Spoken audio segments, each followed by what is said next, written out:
ಹಾಗೆ ಇವತ್ತು ಶನಿವಾರ ನಮಗೆ ಇದು ಜೋರು ಹಬ್ಬ ಆಯಿತಾ. ಸಿಂಪಲಾಗಿ ತೋರಿಸ್ತೀನಿ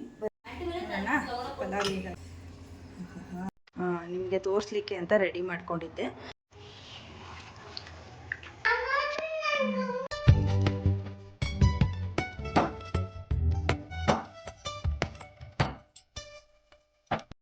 ಹಾಗೆ ಇವತ್ತು ಶನಿವಾರ ಷಷ್ಠಿ ಹಬ್ಬ 2020. ನಮಗೆ ಇದು ಜೋರು ಹಬ್ಬ ಆಯಿತಾ. ಕುಂದೂರು ಮಠದ ಜಾತ್ರೆ ನಡೆಯುತ್ತೆ. ನಮ್ಮದು ಅದೇ ಊರು ಸೈಡ್ ಅವ್ರು ಆಗಿರೋದ್ರಿಂದ ನಾವು ಇದನ್ನು ತುಂಬ ನಿಷ್ಠೆ ಶ್ರದ್ಧೆಯಿಂದ ಮಾಡ್ತೇವೆ. ಹಾಗೆ ನಿನ್ನೆ ನಮಗೆ ಟೈಮ್ ಇರಲಿಲ್ಲ. ನಾನು ಹೊನ್ನವ ಮಂತ್ರಾಲಯಕ್ಕೆ ಹೋಗಿದ್ವಿ ನಿನ್ನೆ, ಅಮ್ಮ ನಾನು ಅಕ್ಕ ಎಲ್ಲ. ಹಂಗಾಗಿ ನನಗೆ ಕ್ಲೀನಿಂಗ್ ಮಾಡ್ಕೊಳಕ್ಕಾಗಿರಲಿಲ್ಲ. ಹಾಗೆ ಸಿಂಚುಗೂ ರಜಾ ಹಾಕ್ಸಿದ್ದೀನಿ ನಾನಿವತ್ತು. ಸಂಜೆ ಆದರೆ ಜಾತ್ರೆಗೂ ಹೋಗಬೇಕು. ಹಂಗಾಗಿ ನಾನು ಇವಳು ಇಬ್ಬರೂ ಡೀಪ್ ಕ್ಲೀನ್ ಮಾಡಿಕೊಂಡು ಪೂಜೆ ಮಾಡಿ ಷಷ್ಠಿ ಹಬ್ಬದ ಸ್ಪೆಷಲ್ ಅಡುಗೆನ ಮಾಡ್ತೀವಿ. ನಮ್ಮ ಹಾಸನ ಸೈಡಲ್ಲಿ ನಾವು ಷಷ್ಠಿ ಹಬ್ಬಕ್ಕೆ ಏನು ಮಾಡ್ತೀವಿ ಆ ರೆಸಿಪಿನೂ ಕೂಡ ಶೇರ್ ಮಾಡ್ತೀನಿ. ಇದನ್ನು ಷಷ್ಠಿ ಹಬ್ಬಕ್ಕೆ ಬಿಟ್ಟರೆ ಬಾಕಿ ಟೈಮ್ ಮಾಡೋದಿಲ್ಲ ನಾವು. ಹಾಗಾಗಿ ಫುಲ್ಲು ಡೀಪ್ ಕ್ಲೀನಿಂಗ್ ಮಾಡ್ತಾ ಇದ್ದೀವಿ. ನಿನ್ನೆ ಟೈಮ್ ಇದ್ದಿದ್ದ ಕಾರಣ ಸಂಜೆ ಪೂಜೆ ಮಾಡೋದಲ್ಲ, ಹಂಗಾಗಿ ಎಲ್ಲ ಕ್ಲೀನ್ ಮಾಡ್ಕೊಂಡು ಮನೆ ಒರೆಸ್ಕೊಂಡು ದೇವ್ರ ಪೂಜೆ ಮಾಡಿ ಅಡುಗೆ ಮಾಡ್ಕೊತೀವಿ.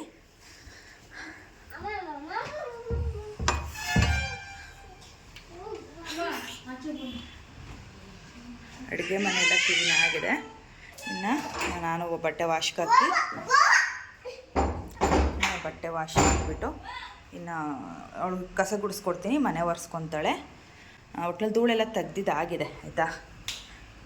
ಹಾಗೆ ಹೊನ್ನವ ಮಂತ್ರಾಲಯಕ್ಕೂ ಹೋಗಿದ್ವಿ. ಲಾಸ್ಟ್ ಟೈಮ್ ಹೇಳಿದ್ದೆ, ಸುಮಾರಿಗೆ ಒಂದು ತಿಂಗಳಿಂದ ಹೋಗ್ತೇವೆ ಅಂತ. ನಾವು ಹೋಗ್ಬಿಟ್ಟು ಬಂದ್ವಿ ನಿನ್ನೆ. ಆ ವ್ಲಾಗ್ನ ನಾನು ಹಳೆ ಚಾನಲಲ್ಲಿ ಅಪ್ಲೋಡ್ ಮಾಡ್ತೇನೆ. ಫ್ರೀ ಇದ್ದರೆ ಒಮ್ಮೆ ನನ್ನ ಹೊಸ ಹಳೆ ಚಾನಲ್ನು ನೀವು ವಿಸಿಟ್ ಮಾಡ್ಬೋದು. ತುಂಬಾ ಒಳ್ಳೆ ಇನ್ಫಾರ್ಮೇಷನ್ ಕೊಟ್ಟಿದ್ದೀನಿ ಆ ದೇವಸ್ಥಾನದ ಬಗ್ಗೆ. Hi friends, welcome to my YouTube channel.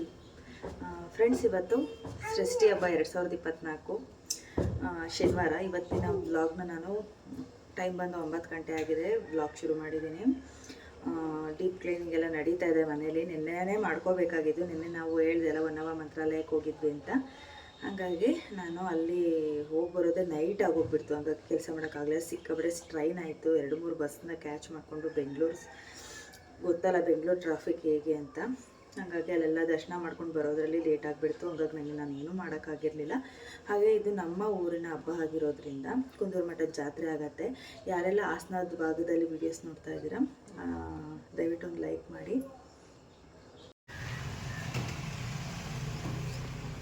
Clean ಆಗಿದೆ ನೋಡುವ.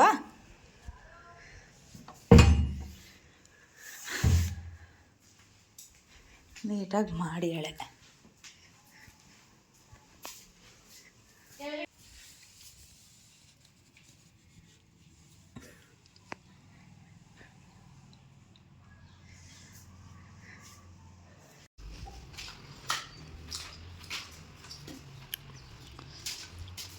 ಷಷ್ಠಿ ಪೂಜೆ ಹಬ್ಬಕ್ಕೆ ನಮ್ಮನೆ ಫುಲ್ ಡೀಪ್ ಕ್ಲೀನಿಂಗ್ ವ್ಲಾಗ್ ಅಂತಲೇ ಹೇಳ್ಬೋದು. ಜೊತೆಗೆ ಇವತ್ತಿನ ಹಬ್ಬದ ಅಡುಗೆ ಪೂಜೆ ಎಲ್ಲ ಹೇಗಿರುತ್ತೆ ಅಂತ ನೋಡ್ತೀರಂತೆ.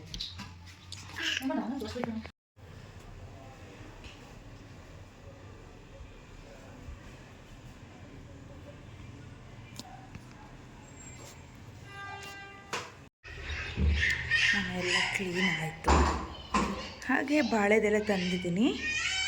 ಜೊತೆಗೆ ಷಷ್ಠಿ ಹಬ್ಬ ಅಂದರೆ ನಮ್ಮ ಕಡೆ ತರಕಾರಿನ ಹಂಚೋ ಹಬ್ಬ. ಈಗ ಯಾರೂ ಅದನ್ನು ಮಾಡಲ್ಲ. ಆದರೆ ನಾನು ಅಮ್ಮಗೊಂದು ಸ್ವಲ್ಪ, ಹಾಗೆ ನಮ್ಮನೆ ಓನರ್ಗೊಂದು ಸ್ವಲ್ಪ ಎತ್ತಿಟ್ಟಿದ್ದೀನಿ. ಈ ರೀತಿಯಾಗಿ ತಂದಿರೋ ಎಲ್ಲ ತರಕಾರಿನೂ ಇಟ್ಟು ಕೊಡ್ತೀವಿ. ಅವರು ಕೊಟ್ಟಿರೋ ತರಕಾರಿಗಳು ನಮ್ಮ ಮನೇಲಿ ಇರೋದೆಲ್ಲ ಮಿಕ್ಸ್ ಮಾಡಿ ಇದ್ರದ್ದೊಂದು ಸಾಂಬಾರು ಥರ ಮಾಡೋದು. ಕಿಚಡಿ ಮಾಡ್ತಾರೆ, ಮಾಡೋರಿಲ್ಲ, ಕೆಲವರು ಪಲಾವ್ ಮಾಡ್ತಾರೆ, ಮಾಡಿ ಅಕ್ಕಿ ಪಾಯಸನ ಮಾಡ್ತಾರೆ. ಹಾಗೆ ಇವತ್ತಿನ ದಿನದಲ್ಲಿ ನಾನು ಮನೆ ಕ್ಲೀನಿಂಗ್ ಜೊತೆಗೆ ಷಷ್ಠಿ ಹಬ್ಬದ ವಿಶೇಷವಾದ ಅಡುಗೆಗಳು ಮತ್ತು ಪೂಜೆ ಜೊತೆಗೆ ನನ್ನ ರೊಟೀನು ಕೂಡ ಈ ವ್ಲಾಗಲ್ಲಿ ಶೇರ್ ಮಾಡ್ತಾ ಇರೋದ್ರಿಂದ ಪೂರ್ತಿಯಾಗಿ ವೀಡಿಯೋಸ್ನ ನೋಡಿ ಎಲ್ಲಿ ಸ್ಕಿಪ್ ಮಾಡಬೇಡಿ. ನೀವು ಯಾವ ಥರ ಮಾಡ್ತೀರಾ ಷಷ್ಠಿ ಹಬ್ಬನ ಅಂತ ಕಾಮೆಂಟ್ ಮಾಡಿ.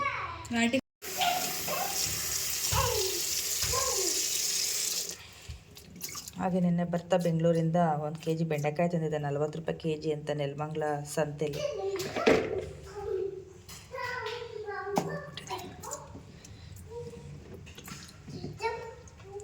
ಎಷ್ಟೇ ಆರಿಸ್ಕೊಂಡ್ರು 1-2 ಹೋಗೇ ಇರುತ್ತೆ.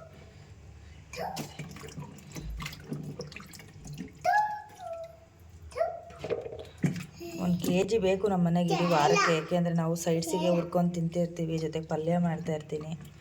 ಬೆಂಡೆಕಾಯಿ ಜಾಸ್ತಿ ಬಳಸ್ತೀವಿ ನಾವು ಮನೇಲಿ. ಏನಾದ್ರು ತಿನ್ನಂಗಾಯಿತು ಟೀ ಟೈಮ್ಗೆ ಅಂದರೆ ಇದನ್ನೇ ಚೆನ್ನಾಗಿ ಸಣ್ಣದಾಗಿ ಉದ್ದಕ್ಕೆ ಸೀಳ್ಬಿಟ್ಟು ಒಂದು ಅರ್ಧ ಸ್ಪೂನ್ ಎಣ್ಣೆ ಹಾಕಿ ಉಪ್ಪು ಖಾರ ಪುಡಿ ಹಾಕಿ ಹುರ್ಕೊಂಡು ತಿನ್ನೋದು. ಇದೇ ನಾವು ಮಾಡೋದು ಸ್ನ್ಯಾಕ್ಸಿಗೆ ಜಾಸ್ತಿ.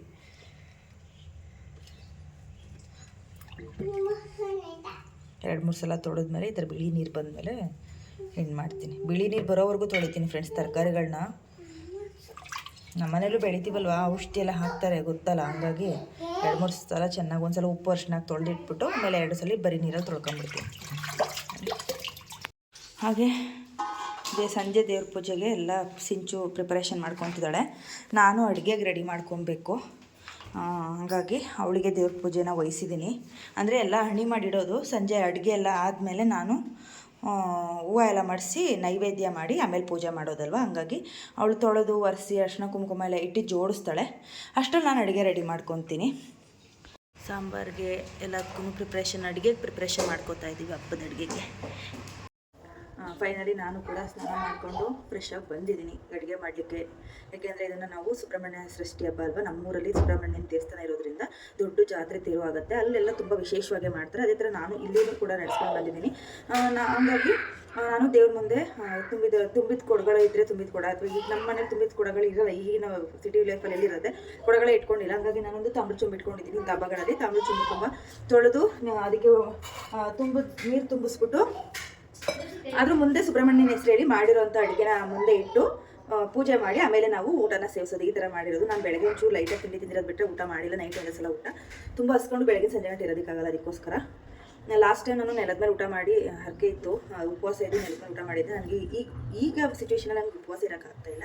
ಹಾಗೆಯೇ ಇವತ್ತಿನ ಬ್ಲಾಗಲ್ಲಿ ನಿಮಗೆ ಈ ಸುಬ್ರಹ್ಮಣ್ಯ ಷಷ್ಠಿ ಸ್ಪೆಷಲ್ ಅಡುಗೆಗಳು, ಈ ಷಷ್ಠಿ ಹಬ್ಬಕ್ಕೆ ಅಂತಲೇ ನಾವು ಹೇಳಿ ಮಾಡಿಸಿದಂಥ ಅಡುಗೆ, ಅದು ಬಿಟ್ಟರೆ ಬಾಕಿ ಟೈಮಲ್ಲಿ ಇವುಗಳನ್ನ ಮಾಡಲ್ಲ. ಅಂದರೆ ಮಾಡ್ತೀವಿ, ಅಂದರೆ ಈ ರೀತಿ ಮಾಡಲ್ಲ. ಹಂಗಾಗಿ ಈ ವಿಶೇಷವಾದಂಥ ಅಡುಗೆನ, ಈ ಸುಬ್ರಹ್ಮಣ್ಯ ಷಷ್ಠಿ ಪೂಜೆ ಅಡುಗೆನ ನಿಮ್ಮ ಮುಂದೆ ಶೇರ್ ಮಾಡ್ತೀನಿ ರೆಸಿಪೀಸ್ನ. ಕೂಟು ಮತ್ತು ಇನ್ನೊಂದು ವಿಶೇಷವಾಗಿ ಪಲಾವ್, ಅಂದರೆ ಗ್ರೀನ್ ಪಲಾವ್, ಅದನ್ನು ಒಂಥರ ಡಿಫ್ರೆಂಟಾಗಿ ಮಾಡ್ತೀನಿ. ಅದನ್ನು ಕೂಡ ನೀವು ನೋಡ್ಬೋದು ಇದೇ ಬ್ಲಾಗಲ್ಲಿ. ಎಲ್ಲೂ ಸ್ಕಿಪ್ ಮಾಡಿದ್ರೆ ಪೂರ್ತಿಯಾಗಿ ನೋಡಿ ಅಂತ ಹೇಳಕ್ಕೆ ಇಷ್ಟಪಡ್ತೀನಿ. ನಮ್ಮ Karnataka traditional festival and recipes ಅಂತಲೇ ಹೇಳ್ಬೋದು. ಫ್ರೆಂಡ್ಸ್, ಮೊದಲಿಗೆ ಪಲಾವಿಗೆ ರೆಡಿ ಮಾಡ್ಕೊತಾ ಇದ್ದೀನಿ. ಅದನ್ನೊಂಥರ ಡಿಫ್ರೆಂಟ್ ವೇಲಿ ಮಾಡ್ತಾ ಇರೋದು. ಬನ್ನಿ ಹೇಗೆ ಮಾಡೋದು ನೋಡೋಣ. ಅದಕ್ಕೆ ಏನೇನು ಹಾಕೋತಾ ಇದ್ದೀನಿ ಅಂತ ಸಿಂಪಲಾಗಿ ತೋರಿಸ್ತೀನಿ, ಬನ್ನಿ ನೋಡೋಣ. ಮೊದಲಿಗೆ ನಾನಿಲ್ಲಿ ಪಲಾವ್ಗೆ 3 ಲೋಟ ಅಕ್ಕಿನ ಬಳಸಿ ಮಾಡ್ತಾ ಇರೋದು. ಯಾವ ಲೋಟ ಅಳತೆ ಅಂತ ತೋರಿಸ್ಬಿಡ್ತೀನಿ. ಈ ಲೋಟದ ಅಳತೆಯಲ್ಲಿ ನಾನು 3 ಅಕ್ಕಿ ಹಾಕ್ತೀನಿ. ಈ ಅಳತೆಗೆ ನಾನು ಇಲ್ಲಿ 1 ಇಡಿ ಆಗೋಷ್ಟು ಬೆಳ್ಳುಳ್ಳಿ, ಒಂದು ಅರ್ಧ ಇಡಿ ಆಗೋಷ್ಟು ಶುಂಠಿ, ಆಮೇಲೆ ಒಂದು ಅರ್ಧ ಸ್ಪೂನಷ್ಟು ಮೆಣಸು, ಹಾಗೆಯೇ 3 ಏಲಕ್ಕಿ ನೋಡ್ಬೋದು. ಹಾಗೆಯೇ ಲವಂಗನ ಒಂದು 10-12 ಲವಂಗ ತೊಗೊಂಡಿದ್ದೀನಿ. ಇಷ್ಟು ಪೀಸ್ ಚಕ್ಕೆ ತೊಗೊಂಡಿದ್ದೀನಿ ರುಬ್ಲಿಕ್ಕೆ ಹಾಕ್ಕೊಳ್ಳೋಕ್ಕೆ. ಇಷ್ಟು ಆಯಿತಾ. ಇನ್ನು ಬನ್ನಿ ಮತ್ತೆ ನೆಕ್ಸ್ಟ್ ರುಬ್ಬಕ್ಕೆ ಇನ್ನೇನು ಹಾಕೋತೀನಿ, ಅದು ಯಾವ ಥರ ಹಾಕ್ತೀನಿ ಅಂತ ನೋಡೋಣ. ಹಾಗೆ ಖಾರಕ್ಕೆ ನಾನಿಲ್ಲಿ ಮೆಣಸಿಕಾಯಿ ತೊಗೊಂಡಿದ್ದೀನಿ. ಇದನ್ನು ಹಾಗೇ ಹಾಕೊಂಡು ರುಬ್ಬೋದು, ಆದರೆ ಹಾಗೆ ಹಾಕೋಲ್ಲ. ಬನ್ನಿ ಏನು ಮಾಡೋದು ಅಂತ ನೋಡೋಣ. ಇದನ್ನು ಈ ಥರ ಸುಡೋದಿರುತ್ತಲ್ಲ, ತವಾ ಫ್ರೈ ಮಾಡೋದು, ತಂದೂರಿ ಮಾಡೋದೆಲ್ಲ, ಅದನ್ನೇ ಈ ಥರ ಡೈರೆಕ್ಟಾಗಿ ಸುಟ್ಕೊಬೇಕು. ಎಣ್ಣೆಲಿ ಹುರ್ಕೋಬಾರ್ದು. ನೀವು ಎಣ್ಣೆಲಿ ಹುರ್ಕೊಂಡು ಮಾಡಿದ್ದೇ ಒಂದು ರೀತಿ ರುಚಿ ಬರುತ್ತೆ, ಹಾಗೆ ಹಾಕಿ ಮಾಡಿದ್ದೇ ಒಂದು ರೀತಿ ರುಚಿ ಬರುತ್ತೆ. ಈ ಥರ ಸುಟ್ಕೊಂಡು ಮಾಡೋದೇ ಒಂದು ರೀತಿ ರುಚಿ ಬರುತ್ತೆ. ನೀವು ಒಮ್ಮೆ ಈ ಥರ ಟ್ರೈ ಮಾಡಿ, ಸಖತ್ತಾಗಿರುತ್ತೆ. ಎಲ್ಲರೂ ಎಲ್ಲ ರೀತಿಯೂ ಪಲಾವ್ ಮಾಡ್ತಾರೆ, ಕೆಲವೊಬ್ಬರು ಡಿಫ್ರೆಂಟಾಗಿ ಮಾಡ್ತಾರೆ ಅಲ್ವಾ. ಅಂಥದ್ದೊಂದ್ಸಲ ಟ್ರೈ ಮಾಡಿ, ಹೇಗೆ ಬಂತು ಅಂತ ನಿಮಗೆ ಗೊತ್ತಾಗುತ್ತೆ. ಅಷ್ಟು ಚೆನ್ನಾಗಿರುತ್ತೆ. ಇದು ನನಗೆ ನಮ್ಮ ಅಕ್ಕ ಹೇಳ್ಕೊಟ್ಟಂಥ ರೆಸಿಪಿ. ನಾನಿಲ್ಲಿ ನಮ್ಮಲ್ಲಿ ಖಾರ ತಿನ್ನೋಷ್ಟು ಮೆಣಸಿಕಾಯಿನ ಬಳಸ್ತಾ ಇದ್ದೀನಿ. ನಿಮ್ಮ ಮನೇಲಿ ಖಾರ ಹೇಗೆ ತಿಂತಾರೆ ಅದ್ರ ಮೇಲೆ ನೀವು ಮೆಣಸಿಕಾಯಿ ಹಾಕ್ಕೊಳ್ಳಿ. 3 ಲೋಟ ಅಕ್ಕಿಗೆ ಇಷ್ಟು ಸಾಕು ಮೆಣಸಿಕಾಯಿ. ಇದನ್ನು ಸುಟ್ಕೊಂಡು ಹಾಗೆಯೇ ಜಾರೊಳಿಗೆ ಹಾಕೊಂಡು ಇದ್ರ ಜೊತೆಗೆ ಹಾಕೊಂಡು ರುಬ್ಕೊಳ್ಳೋದಷ್ಟೇ, ಇನ್ನೇನು ರುಬ್ಬೋದಿಲ್ಲ. ಹಾಗೆ ಅರಿಶಿನ ಹಾಕ್ಕೊತೀನಿ, ರುಬ್ಬುವಾಗ ಕಲರ್ ಚೆನ್ನಾಗಿ ಕೊಡುತ್ತೆ, ಅದಕ್ಕೋಸ್ಕರ. ಹಾಗೆ ನಾನು ಪಲಾವ್ಗೆ ಹಸಿಕಾಳು ಅಂದರೆ ತೊಗರಿಕಾಳು ಮತ್ತು ಅವರೆಕಾಳು ಎರಡೂ ಬಳಸಿ ಮಾಡ್ತಾ ಇರೋದು. ಹಸಿಕಾಳು ನೋಡ್ಬೋದು ಚೆನ್ನಾಗಿ ಸುಟ್ಟಿದೆ, ನೋಡ್ತಾ ಇದ್ದೀರಾ. ಸಾಕಿಷ್ಟು ಸುಟ್ಟರೆ ಇದನ್ನು ಕೊಂಡ್ಬಿಡೋಣ. ಈಗ ರುಬ್ಕೊಳ್ಳೋಣ.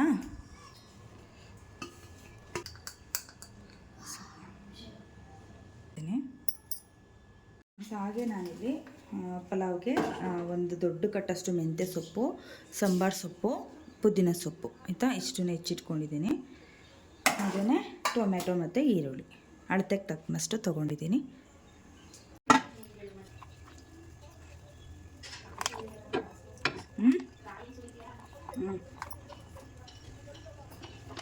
ನಿಮಗೆ ಇಷ್ಟ ಹಾಕಿದ್ದೀನಿ.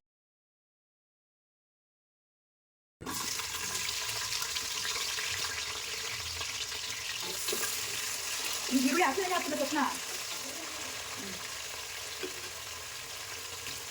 ಎಕ್ಸ್ಟ್ರಾ ಟೇಸ್ಟಿಗೆ ಅಂತ ನಾನು ಸ್ವಲ್ಪ ರೆಡಿ ಮಾಡಿಟ್ಟಿರ್ತೀನಿ ಫ್ರಿಜ್ಜಲ್ಲಿ. ಯಾವಾಗ ಶುಂಠಿ ಬೆಳ್ಳುಳ್ಳಿ ಪೇಸ್ಟು ಒಂದು 1/4 ಸ್ಪೂನಷ್ಟು ಘಮ ಬರಲಿ, ಇನ್ನೂ ಚೆನ್ನಾಗಿ ರುಚಿ ಕೊಡುತ್ತೆ. ತರಕಾರಿ ಟೊಮೆಟೊ ಎಲ್ಲ ಹಾಕ್ತೀವಲ್ವಾ, ಮಸಾಲ ಆಮೇಲೆ ಹಾಕೋದ್ರಿಂದ ಈ ಶುಂಠಿ ಬೆಳ್ಳುಳ್ಳಿ ಪೇಸ್ಟು ಫಸ್ಟ್ ಈರುಳ್ಳಿ ಹಾಕೋ ಒಂಚೂರು ಹಾಕಿದ್ರೆ ತುಂಬ ರುಚಿ ಬರುತ್ತೆ ಪಲಾವ್ಗೆ, ಇನ್ನೂ ಎಕ್ಸ್ಟ್ರಾ ಟೇಸ್ಟೇ ಬರುತ್ತೆ. ಒಮ್ಮೆ ಟ್ರೈ ಮಾಡಿ ಈ ಥರ ಮೆಥಡಲ್ಲಿ ನೋಡ್ಬೋದು. ಸಾಂಬಾರು ಸೊಪ್ಪು ಇದು ಲಾಸ್ಟಿಗೆ ಉಪಯೋಗಿಸ್ತೀವಿ. ಹಾಗೆ ಪುದೀನ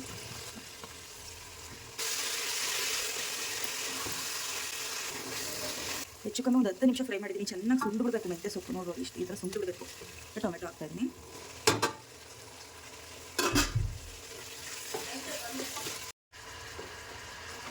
ಆಲ್ರೆಡಿ ಉಪ್ಪು ಹಾಕಿದ್ದೀನಿ, ಒಂಚೂರು ಉಪ್ಪು ಬೇಕಿತ್ತು, ಹಾಕ್ತಿದ್ದೀನಿ. ಉಪ್ಪು ಹಾಕೋದು ಕ್ಲಿಪ್ಪಿಂಗ್ ಮಿಸ್ ಆಗಿಬಿಟ್ಟಿತ್ತು. ಕುಕ್ಕರಲ್ಲಿ ಮಾಡೋ ಪಲಾವ್ ಆಯಿತಾ, ಮಸಾಲ ರುಬ್ಬಿರೋದು. ಒಂಚೂರು ಹಸಿ ವಾಸನೆ ಹೋಗಿ ಎಣ್ಣೆ ಬಿಟ್ಕೋಬೇಕು. ಎಣ್ಣೆ ಬಿಟ್ಟಿದೆಯಲ್ಲ ಅಂಗುಡ ಗಂಟನೂ ಉರಿಬೇಕು ಚೆನ್ನಾಗಿ. ಎಷ್ಟು ಉರಿತೀವೋ ಅಷ್ಟು ಚೆನ್ನಾಗಿ ರುಚಿಯಾಗಿ ಘಮಭರಿತವಾಗಿ ಬರುತ್ತೆ ಅಡುಗೆಗಳು. ಅದರೊಳಗೆ ಪಲಾವು, ಬಿರಿಯಾನಿ, ಮಟನ್, ಚಿಕನ್ ಅಂತವನ್ನ ಚೆನ್ನಾಗಿ ಹುರಿದು ಮಾಡಿದ್ರೇ ರುಚಿ ಜಾಸ್ತಿ. ಮತ್ತು ಹಸಿ ಅವರೆಕಾಳನ್ನ ಹಾಕ್ತಾಯಿದ್ವಿ.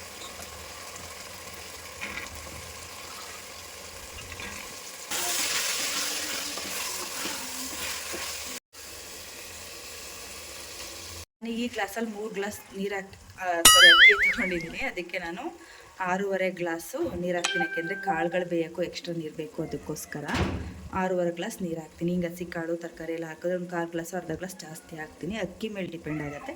ನಾನಿಲ್ಲಿ ಜೀರಾ ಸಾಂಬಾರು ರೈಸ್ನ ತೊಗೊಂಡಿರೋದು. ನೀರು ಹಾಕಿದಾಯ್ತು. ಇದಕ್ಕೊಂದು ಅರ್ಧ ಹೋಳು ನಿಂಬೆ ಹಣ್ಣು.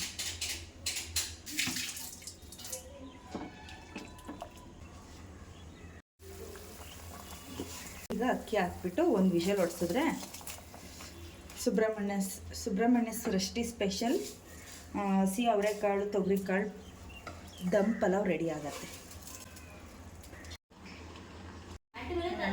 ಪಲಾವ್ ಹೇಗಾಗಿದೆ ಅಂತ. ಸಕ್ಕತ್ತಾಗಿದೆ. 12 seconds later. ಫ್ರೆಂಡ್ಸ್, ಇವಾಗ ಪಲಾವ್ ಮಾಡಿದಾಯಿತು. ಈಗ ಎಲ್ಲ ತರಕಾರಿಗಳನ್ನ ಹಾಕಿ ಕೂಟ ಹೇಗೆ ಮಾಡೋದು. ಕೂಟ ಅನ್ನೋದಕ್ಕೆ ಸ್ವಲ್ಪ ತೆಳುವಾಗಿ ಸಾಂಬಾರು ಥರನೇ ಇದೆ. ಕೂಟು ಅಲ್ಲ, ಈ ಕಡೆ ಸಾಂಬಾರೆಲ್ಲ ಮೀಡಿಯಮ್ ಆಗಿರುತ್ತೆ. ಅದನ್ನು ಹೇಗೆ ಮಾಡ್ತೀನಿ, ಈ ಸೃಷ್ಟಿ ಹಬ್ಬಕ್ಕೆ ಸ್ಪೆಷಲಾಗಿ ಈ ಥರ ಸಾಂಬಾರು ಮಾಡೋದು. ಅದು ಹೇಗೆ ಮಾಡೋದು ನೋಡೋಣ ಬನ್ನಿ. ರುಬ್ಲಿಕ್ಕೆ ಕಾಯಿ ಹಾಕೋತಾ ಇದ್ದೀನಿ. ಹಾಕಿದಾಯಿತು. ಟೊಮೆಟೊ 3 ಹಾಕ್ತೀನಿ. 1 ಈರುಳ್ಳಿ,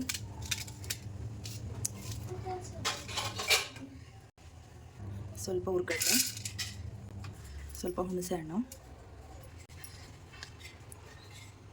ಸ್ವಲ್ಪ ಅರಿಶಿನ, 1 ಸ್ಪೂನ್ ಬೇಳೆ ಸಾರು ಪುಡಿ, 1 ಸ್ಪೂನ್ ಬೇಳೆ ಸಾರು ಪುಡಿ,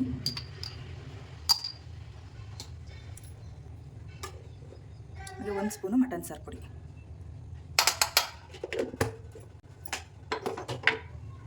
ಈಗ ಇದನ್ನು ರುಬ್ಕೊಳ್ಳೋಣ. ಈ ಒಂದು ಸೃಷ್ಟಿ ಹಬ್ಬದ ಸಾಂಬಾರಿಗೆ ನಾನು ಬಳಸ್ತಾ ಇರೋದು ಬೀನ್ಸು, ಗೆಡ್ಡೆಕೋಸು, ಹಾಗೆಯೇ ಮುಳುಗಾಯಿ, ಮತ್ತು ಇದು ಕುಂಬಳಕಾಯಿ, ಇದು ಸೀಮೆ ಬದನೆಕಾಯಿ, ಇದು ಹಳಸಿನಕಾಯಿ, ಇದು ಬಂದು ಪರಂಗಿಕಾಯಿ, ಆಲೂಗೆಡ್ಡೆ, ಹೂಕೋಸು, ಜೊತೆಗೆ ಅವರೆಕಾಳು ಮತ್ತು ಕಡಲೆಕಾಳು,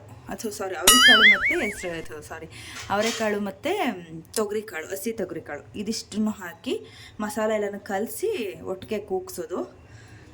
ಇದನ್ನೆಲ್ಲ ವಾಶ್ ಮಾಡ್ಕೋಬೇಕು. ನಿಮಗೆ ತೋರಿಸ್ಲಿಕ್ಕೆ ಅಂತ ರೆಡಿ ಮಾಡ್ಕೊಂಡಿದ್ದೆ. ಇವನ್ನೆಲ್ಲ ವಾಶ್ ಮಾಡ್ಕೊತೀನಿ. ಸಾಂಬಾರು ಹೇಗೆ ಮಾಡೋದು ನೋಡೋಣ. ಫ್ರೆಂಡ್ಸ್, ಈಗ ಕುಕ್ಕರ್ ಇಟ್ಟಿದ್ದೀನಿ. ಎಣ್ಣೆ ಹಾಕಂಗಿಲ್ಲ, ಆಮೇಲೆ ಬೆಳ್ಳುಳ್ಳಿ ಬಳಸಂಗಿಲ್ಲ ಇವತ್ತು ಆಯಿತಾ. ಆಮೇಲೆ ಇನ್ನೊಂದೇನಂತಂದರೆ ಈರುಳ್ಳಿ ಮೊಗ್ಗು ಮತ್ತು ಚಪ್ಪರದ ಅವರೆಕಾಯಿ ಜೊತೆಗೆ ಹುಣಸೆಕಾಯಿ ಇವೆಲ್ಲ ಹಾಕಬೇಕು. ಅಂದರೆ ಏನು ಮಾಡೋದು, ಇದ್ದರೆ ಹಾಕ್ತೀನಿ, ಇಲ್ಲ ಅಂದರೆ ಹೇಗಿರುತ್ತೋ ಹಾಗೇ ಮಾಡೋದು. ಅದನ್ನು ಸಹ ಬಳಸ್ತಾರೆ. ಇದ್ದರೆ ನೀವು ಹಾಕ್ಕೊಂಡು ಮಾಡಲಿ ಅಂತ ಹೇಳಿದ್ದು.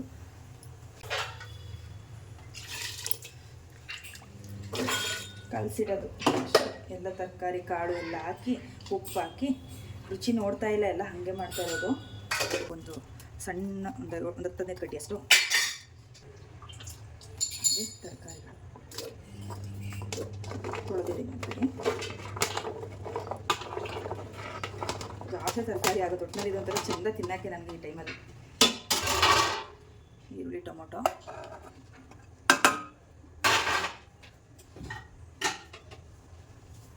ಕಾಳು, ಮೆಣಸಿನ್ಕಾಯಿ ಕೂಡ ಇನ್ನೂ ಸ್ವಲ್ಪ ಇಟ್ಟಿದ್ದೆ.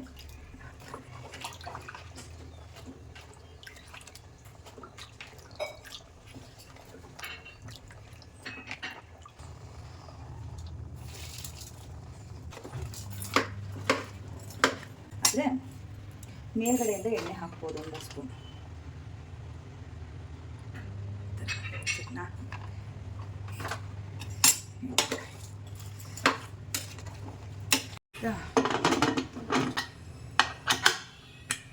ಎರಡು ವಿಷಯ ಹೊಡ್ಸೋಣ.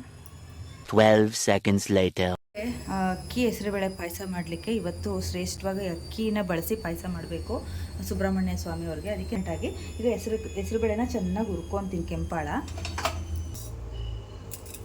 ಈಗ ತೊಳೆದಿರೋಂಥ ಹೆಸರುಬೇಳೆ ನೀರು ಹಾಕಿ 3-4 ವಿಷಲ್ ಹೊಡೆಸ್ಕೊಂಡು ಬಿಡ್ತೀನಿ. ಈಗ ಅದು ಕೂಗಕ್ಕೆ ಇಟ್ಟಿದ್ದೀನಿ. ಅಷ್ಟರಲ್ಲಿ ರುಬ್ಕೊಳ್ಳೋದಕ್ಕೆ ಅಂದ್ಬಿಟ್ಟು ಫಸ್ಟಿಗೆ ಮತ್ತೆ ಅದೇ ಪಾತ್ರೆನ ಬಿಸಿಗೆ ಇಟ್ಕೊಂಡಿದ್ದೀನಿ. ಈಗ ಚೆನ್ನಾಗಿ ಕಾದಿದೆ, ಅದಕ್ಕೆ ನೋಡ್ಬೋದು ನಾನು ಅಕ್ಕಿನ ಒಂದು ಹಿಡಿಯಷ್ಟು ಹಾಕಿದ್ದೀನಿ. ಹುರ್ಕೊಳ್ಳೋಣ, ಬರೋವರೆಗೂ ಹುರಿಬೇಕು. ಹುರಿದಿರೋಂಥ ಅಕ್ಕಿ, ತೆಂಗಿನಕಾಯಿ ತುರಿ, ಒಂದು 6 ಏಲಕ್ಕಿಕಾಯಿ, ಇದಿಷ್ಟನ್ನು ರುಬ್ಕೊತೀನಿ.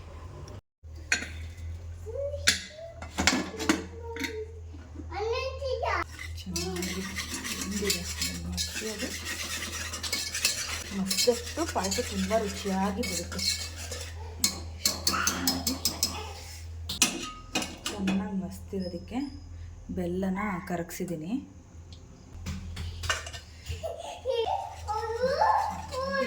ಸುದ್ದಕ್ಕೇನೆ ಕಾಯಿನೂ ಹಾಕ್ಬಿಡೋಣ. ಕಾಯಿ, ಹುರಿದಿರೋ ಅಕ್ಕಿ, ಏಲಕ್ಕಿ ಎಲ್ಲ ರುಬ್ಬಿರೋದನ್ನು ಹಾಕೊಳ್ಳೋಣ.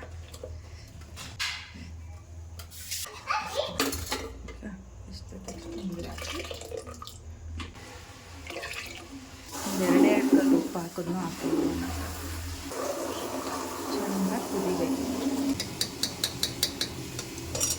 ಮುಂಜಾನೆಲ್ಲ ಕಸ ಎಲ್ಲ ಗುಡಿಸಿ ಎಲ್ಲ ಕ್ಲೀನ್ ಆಗಿದೆ.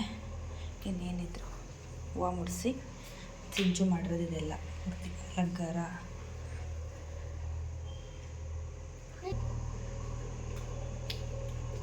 ಹೂವು ಮುಡಿಸ್ಕೊಳ್ಳೋಣ. ನಾನೀಗ ಹೂವು ಮುಡಿಸ್ಕೊತೀನಿ. ಆಲ್ಮೋಸ್ಟ್ ಪಾಯಸ ಬೆಂದರೆ ಆಗೋಯ್ತು, ಗೊಜ್ಜಾಗಿದೆ, ಪಲಾವ್ ಆಗಿದೆ.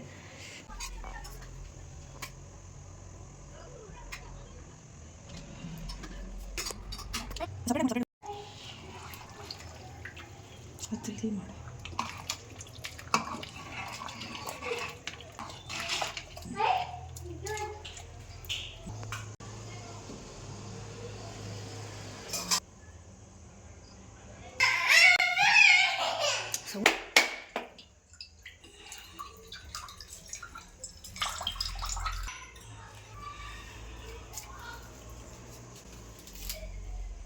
ಇಟ್ಟೆ